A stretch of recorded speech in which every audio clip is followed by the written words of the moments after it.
Previously, in Ark Arath, the battle for Naraka was won, but at a heavy cost. The Princess of Naraka was killed, and our heroes were captured by Gorgon Ghidra. What has become of them? Let us find out as we begin Chapter 6. Sleep, Kalinka, forever sleep.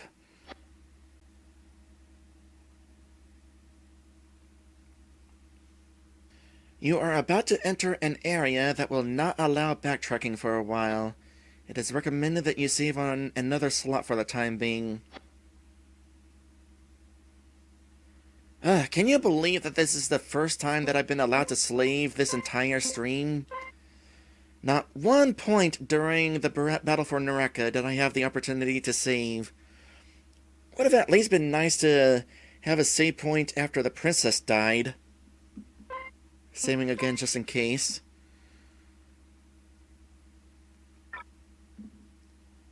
And that's the end of the memory card. Oh boy, now that is how you end a memory card. By the way, it is kind of weird that the game gave us the chapter title before the memory card swap, even though the chapter doesn't actually start until after the memory card swap.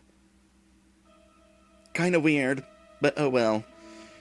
That was definitely a cool battle, by the way. I really enjoyed that battle. But the battle's over, and now we get to this. Uri is now taking the role of narrator, it seems. And so, the great battle to save Serena's precious kingdom of Naraka, the only true battle, in fact, to ever fall upon the peaceful world of Elvania in its entire history, had ended for us four Earth children. While the Narakans had fought on, sacrificing life after life, well into the late evening before they'd finally driven their cruel enemies out of Yuzuki, at long last, I should just thank fate that the Dark Lord had for some reason not dispatched more of the monsters that he had done to oppose the more numerous and braver, as far as I am concerned, Knights of Naraka. Otherwise, I doubt they still could have won, despite all of their faith and careful planning. Because of their lack of experience in combat, the Narakans were hardly on an even standing with those crude, barbaric, and frighteningly intelligent ogre demons. The people of Naraka were safe at last, though the other three homies and I later found that they did not succeed without great losses. Only a little over 600 of the initial 2,000 knights who had willfully marched out to meet death head-on that morning had returned home alive. That is sucky. And Princess Rachel herself was among those who had perished, though the story was that she had done so resisting an insanely strong opponent to her very last breath. By the way, that moment where I had the decision of either retreating or fighting, no matter what decision I had made for the princess, the result would have still been the same. She would have stayed anyway, breaking her promise and getting herself killed.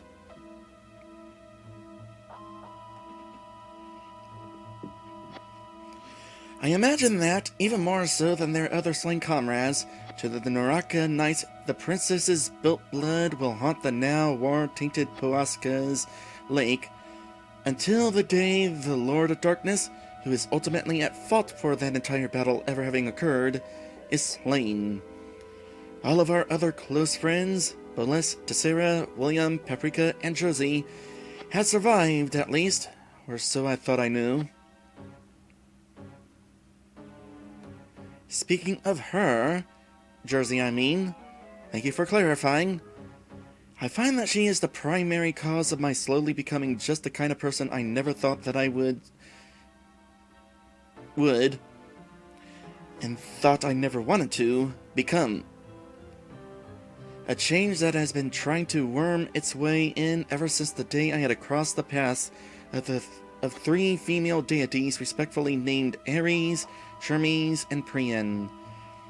Yes, at first I had thought it was all of the spiritual confusion, promoted by the questions that arose in me after hearing Michiru's tale the other week in Kalinka, that were the sole cause of my inability to focus on being the leader that I believe is needed by Elvenia, or the man that I feel I should be. No, instead, it seems to be Jersey. Because of her trusting innocence and wholehearted vulnerability, I now find that all I am becoming is more like this world's servant and friend. Just like who Dusk, and now Lynn and Harrison too, it seems, has always been.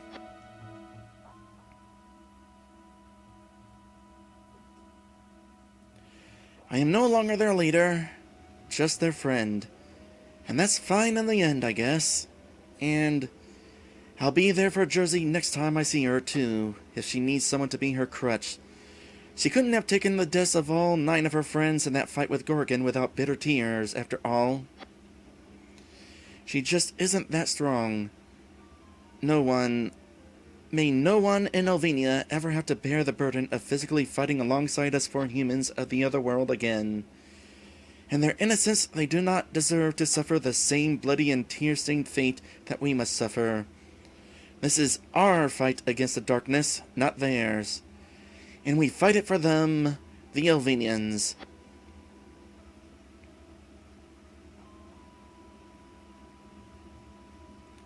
Harry just now regains consciousness. Ow.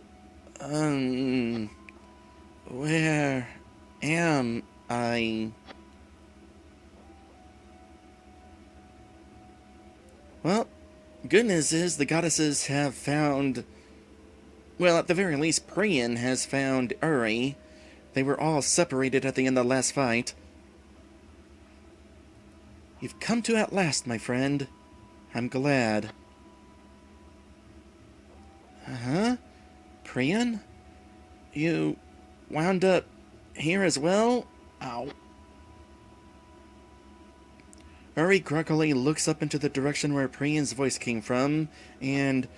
one eye shut tightly in an attempt to ignore the pain, he slowly staggers to his feet. I don't think it is Uri who is narrating at this point.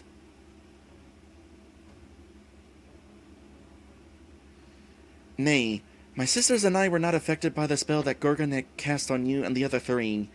He mentioned just before disappearing from Poeska's lake that he was taking you to Macros Islands, so thankfully we knew where to find you without having to go roaming over all of Elvenia. Let's see... It must have been sometime yesterday evening that my sisters and I arrived at this decrepit old lair to rescue you, but alas, I only found you lying here unconscious, my dear child, and you've obviously been that way ever since he took you for here 3 days ago. Yesterday, huh? So you've been watching out for me ever since. You GAs really are always sticking your necks out for us, aren't you? You really aren't a bad sort of chick, you know that, Priyan?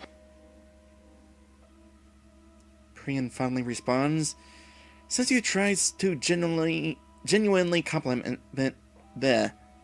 Hold on, I need a drink.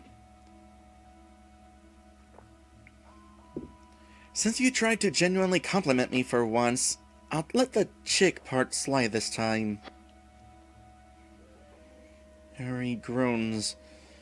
Man.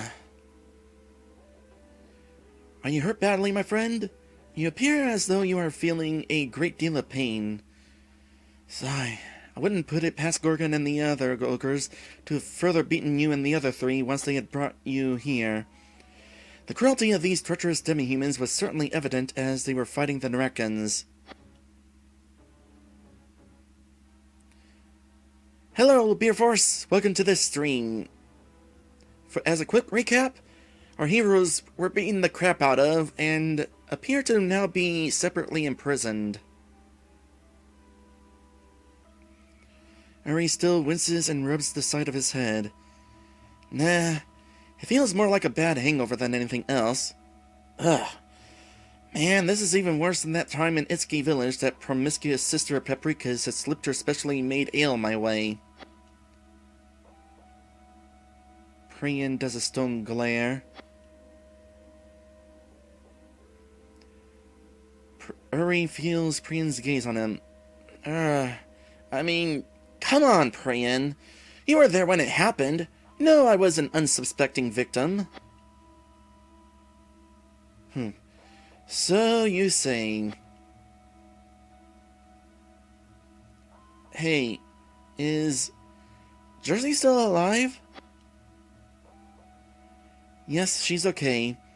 Gorgon ordered his men not to harm her just before he left them alone with her, so they simply left Jersey to herself and marched away on toward where the rest of the fighting was taking place. Ares, Chermes, Michiru, and I saw to that young woman before setting out to find you. Her body is alive, yes, but the way she refused to ever look up or even cry over her slain friends, I cannot say the same for the girl's spirit, I'm afraid. I imagine her being the only survivor of all 10 of those sorceresses whom accompanied us. I suppose that demon who beat us is a more honorable person than we had thought, actually, telling those surly brutes not to touch her.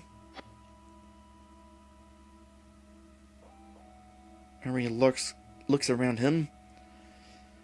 It would appear that he has even restored our wounds that we had received in the fight with him while I was unconscious at some point. At least as much for what an ogre would know about medicine. I wonder why. While I would like to note kindness on the behalf of a man of darkness, I fear that he only did so to ensure that you four would remain alive long enough for a greater punishment at the hands of someone more powerful. Someone more like Lord Zenobia. I strongly suggest we find a way out of this place, and fast. You're probably right about that. However, as has been proven time and time again in stories of all kinds, whenever any villain hesitates to finish off the hero right when he has the perfect opportunity to do so, that arrogance proves to be his undoing. So don't you worry about a thing, Priyan. I'll get us out of here before you know it. It's true. Evil overlords are kind of dumb about that. Huh? Priyan hesitantly follows after him. Don't you think we should take the time to plan out something logical first, rather than just acting in desperation? Uri has gotten a little too far ahead of himself at this point. Just trust me, babe. I lived my life one RPG at a time back on Earth, so I know just the gig that will work. That is not exactly fourth wall breakage at this situation. Literally, he came from a world where video games like this existed. You just sit back and watch the cat groove. Priyan's exasperated. I said that we should think out a rational plan to escape. I didn't say for you to start talking like Sammy Davis Jr. Okay, that is fourth wall breakage. Kind of. Referencing a world that Priyan is not a part of at the very least. Ah, shut up and watch. Oh, I have control, don't I? Yep. Okay, first things first. How's our equipment? Do we still have equipment? Yes, we do. Good. How's our stats? Fully healed. That is also good. And we have all of our items. And we still have magic. So for all intents and purposes... yeah, the villains are dumb.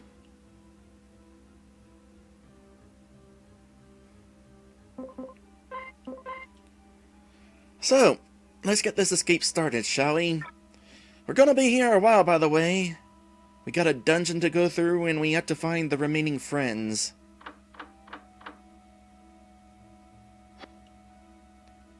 Stop that. Lord Zenobia will deal with you when the time comes, kid. Was that your brilliant plan? Uri is unperturbed. Just hold on, alright? Okay, plan B. Oh, we got a free heal point. Awesome.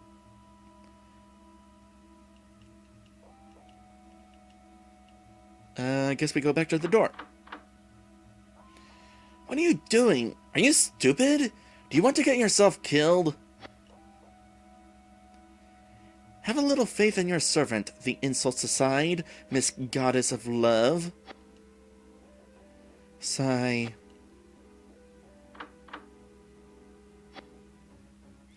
I thought I told you to stop that racket. Don't make me come in there.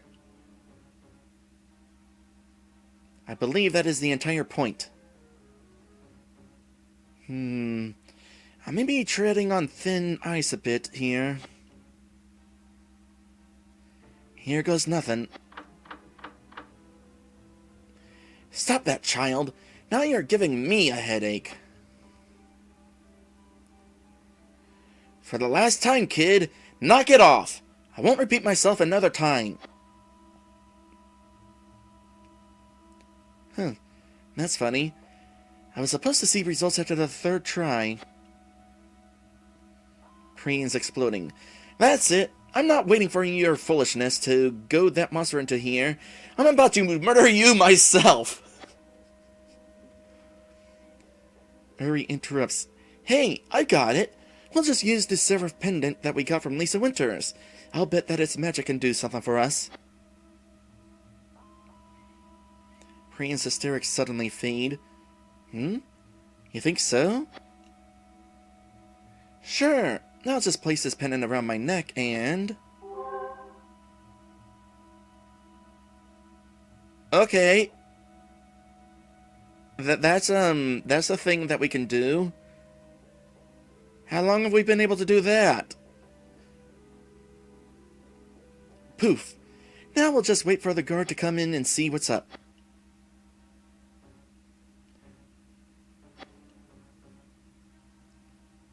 Suddenly got a little too quiet in there. Where'd that brat go hide himself? Urgh. Yeah, evil overlords and their underlings are indeed stupid. By the way, if you ever get the chance, go check out the evil overlord list. It is funny stuff.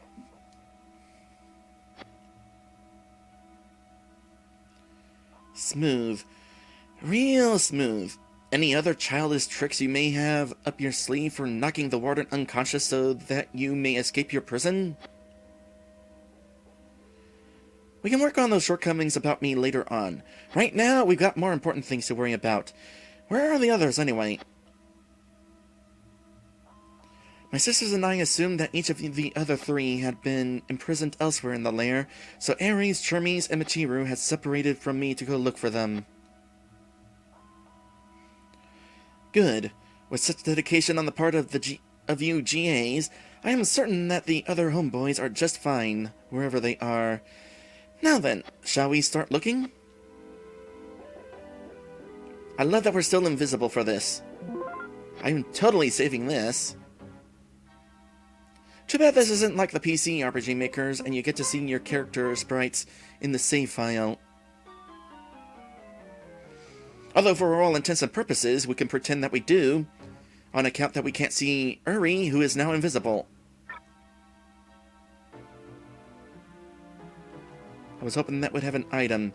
So can we just escape like this? That would be pretty dang handy. What a loser. He never heard the ruckus I made trying to fool that guard back there, and now he can't even see one of Gorgon's precious captives sneaking past him. I bet Gorgon's gonna get rained by the Dark Lord for this. Wish I could stay long enough to see that. Hurry! Hurry up and get out of this room!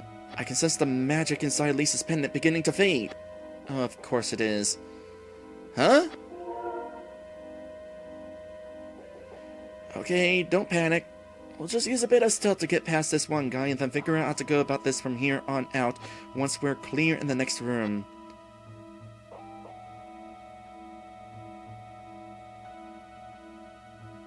Oh, there are rocks blocking my path.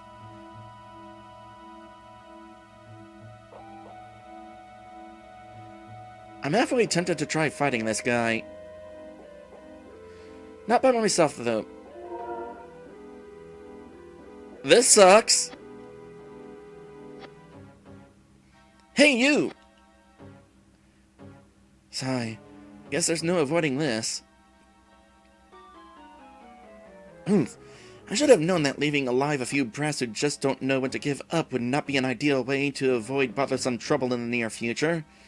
Commander Swanier was right to contradict our master when he said that Gorgon's getting rid of you right away once he had the perfect chance to do so at Boeska's Lake would have been the wiser thing to do. Which is precisely what we should have also done to that stupid, bubble-headed schoolgirl who was left behind with us and already half dead when the master departed from the battlefield. Ha! She deserved worse than death for being somewhere that no little girl belongs. So, do you foolishly want to try to play with the big boys again just as that girl did, Shrimp? Honestly, I'm kinda surprised we didn't start walking away during that rant. Harry grins. I can see that this Swanier guy must have gone ahead and ordered you grossly underpaid guards to kill us on sight if he were to catch us on the loose. He was smart to do that, in one way, but probably dumb at the same time to do what is apparently defying the wishes of both his own master and the Dark Lord. And so are you, come to think, for trying to goad me into a fight by using cheap insults against one of my friends.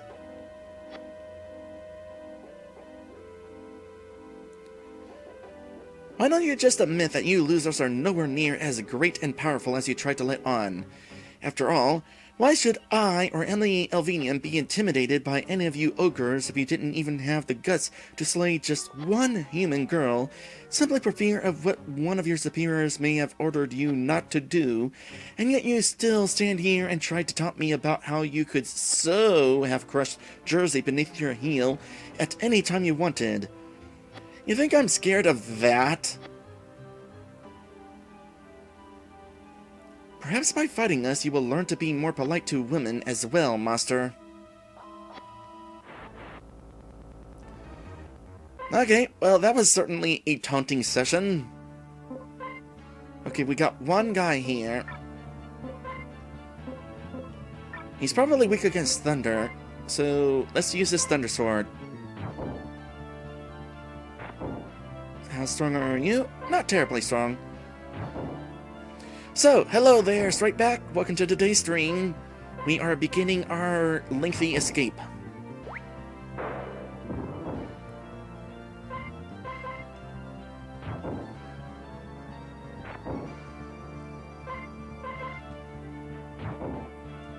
I almost wonder if it would have been a better idea to boost Uri's attack. Didn't expect him to have so much HP. Well, no point now, because he's probably almost dead.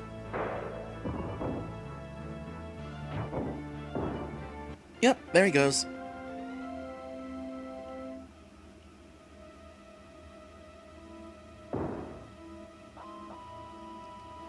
Phew. Punk. Ogre demons are natural-born killers, Uri. You'd best avoid fighting with them as much as possible while we're trying to look for our other friends and help them escape too. Who said I was going to stick around here trying to find and rescue those lucknuts? Let them bail themselves out of trouble. Priyan makes sure that Uri can hear the sound of fire being summoned to her fingertips. What was that? Uri hastily says, just kidding. Okay, first things first. We did take a bit of damage. I do not... Oh, wait. I was about to say... Do not want to go on without healing first. But we got a free heal point. Granted, I don't know how in the time that we rest, some other guys aren't coming along and discovering the cell door is open. But we'll take it. Now then, with our escape beginning... How about we go ahead and head into our first episode break of today's stream. And when we come back, we'll find out what else the other captives are doing and that sort of thing.